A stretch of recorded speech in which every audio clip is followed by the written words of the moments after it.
Israel defence force यानी IDF ने एक बयान में कहा है कि उसने साउथ लेबनान में हिजबुल्लाह के एक सीनियर कमांडर पर हमला किया है, जिससे उसकी मौत हो गई है।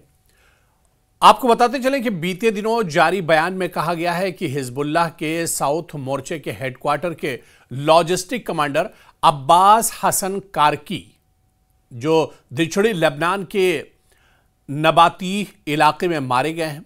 कारकी पर यह बड़ा हमला आखिर क्यों किया गया, यह बड़ा सवाल उठाया जा रहा है, क्योंकि इजराइल वक्फे वक्फे से लेबनान को टारगेट करता रहता है, लेबनान पर हमले करता रहता है। लेकिन बड़ा सवाल यह उठता है कि कारकी पर यह हमला इस इलाके में क्यों किया गया है। न्यूज एजेंसी सिन्हुआ की रिपोर्ट के मुताबिक कारकी ने दावा किया है कि हाल के महीनों में हिजबुल्लाह की जो जंगी सलाहियतें हैं उनको रिबिल्ड करने की कोशिशों का नेतृत्व किया था, और आईडीएफ के मुताबिक कारकी ने साउथ लेबनान में हिजबुल्लाह की जो ताकत है उसे दोबारा से खड़ा करने की कोशिश की थी और इसे आगे बढ़ाया था।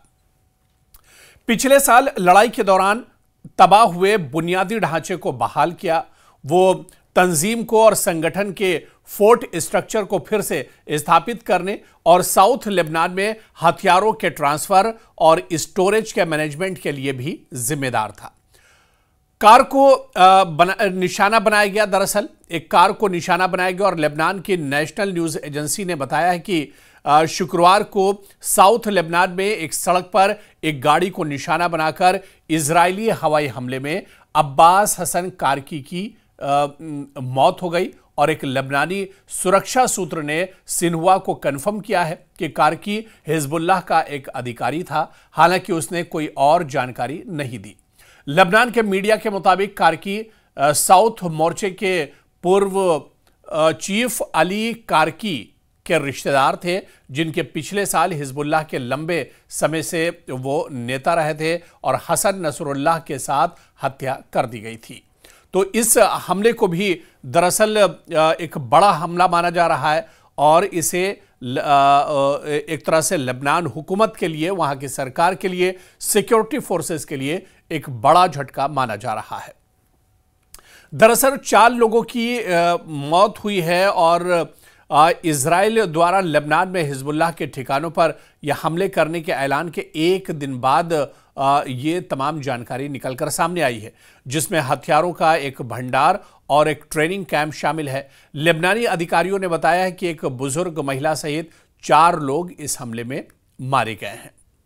उधर इजराइल ने बुधवार को साउथ लेबनान में हिजबुल्लाह के एलीट रेडवान फोर्ट के एक प्लाटून कमांडर की हत्या की भी घोषणा की है।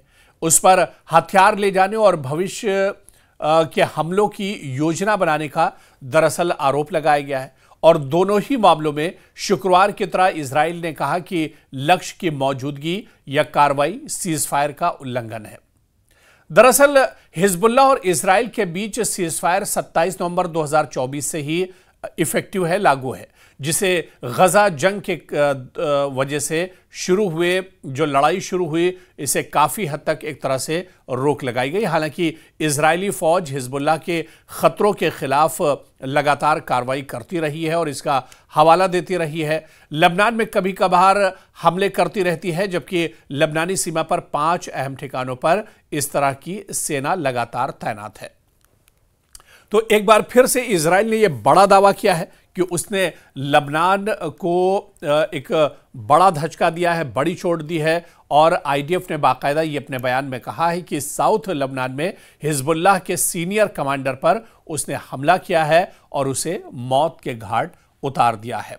क्योंकि मशरिक़ी वुस्ता में अगर देखा जाए तो लेबनान कहीं ना कहीं इजराइल के लिए एक दर्द-ए-सर बना हुआ है, और ख़ास तौर से चाहे हूसियों की बात करें, अल-क़साम ब्रिगेड की बात करें, हमास की बात करें, इसी तरह से लेबनान में जो मुजाहिदीन हैं, जो लड़ाके हैं, वो इजराइल के लिए काफ़ी ज़्यादा परेशानियां खड़ी करते रहते हैं। और ऐसे में आप देखिए कि इजराइल लगातार लेबनान या उससे मुत्तसिल जो इलाके हैं वहाँ पर हमला करता रहता है ताकि इनके लड़ाकों को एक तरह से रोका जा सके। और इस बार जो इजराइल की तरफ से दावा किया गया है कि लबनान में हिजबुल्लाह के सीनियर कमांडर पर यह हमला किया गया है। इससे पहले भी आपको याद होगा कि हसन नसरुल्लाह और उनके साथ कई बड़े जो कमांडर थे हिजबुल्लाह के, उन्हें निशाना बनाया गया था, क्योंकि हिजबुल्लाह इजराइल के लिए बहुत बड़ी रुकावट है। हिजबुल्लाह इजराइल के लिए मशरिक़ वुस्ता में अक्सर मुसीबतें खड़ी करता रहता है और हिजबुल्लाह कहीं ना कहीं इजराइल के लिए दर्द-ए-सर बना हुआ है। ऐसे में इजराइल की तरफ से इस तरह के हमले मशरिक़ वुस्ता के अलग अलग जो एरिया हैं, जो इलाके, वहाँ पर और ख़ासतौर से लबनान के अंदर भी इस तरह के हमले किए जाते रहे। दरअसल हिजबुल्लाह गौरिला लड़ाई में बहुत माहिर होते हैं और ज़मीनी लड़ाई में इन्हें काफ़ी महारत हासिल होती है। लेकिन आपको बताते चलें कि इजराइल के तरफ से हवाई हमले किए जाते हैं, एयर स्ट्राइक किया जाता है और इन्हीं एयर स्ट्राइक की वजह से एक बार फिर से ये दावा किया गया इजराइल की तरफ से कि हिजबुल्लाह का एक सीनियर कमांडर इस हमले में मारा गया और इसके अलावा और भी कई हलाकतें उसमें हुई हैं। लेकिन कारकी का मारा जाना ये हिजबुल्लाह के लिए एक बड़ा झटका हो सकता है। दरअसल लबनान की भी अगर बात करें, लबनान और हिजबुल्लाह को घेरने के लिए इजराइल दरअसल बड़े पैमाने पर रेकी कराता है। आईडीएफ बड़े पैमाने पर यहाँ पर जासूसी कराता है और चीज़ों को एक तरह से जो जानकारी है वो इंटेलिजेंस के ज़रिए से इकट्ठा कराता है और उसके बाद जब सही मौका होता है तो वो टारगेट को एक तरह से निशाना करता है। और कुछ इसी तरह से इस हमले में भी हुआ है, जहां पर हसन कारकी को मौत के घाट उतार दिया गया है। और इजराइल ने बाकायदा यह दावा किया है कि साउथ मोर्चे के हेडक्वार्टर के लॉजिस्टिक कमांडर अब्बास हसन कारकी, जो साउथ लेबनान के इलाके में, इस पर यह बड़ा हमला किया गया है।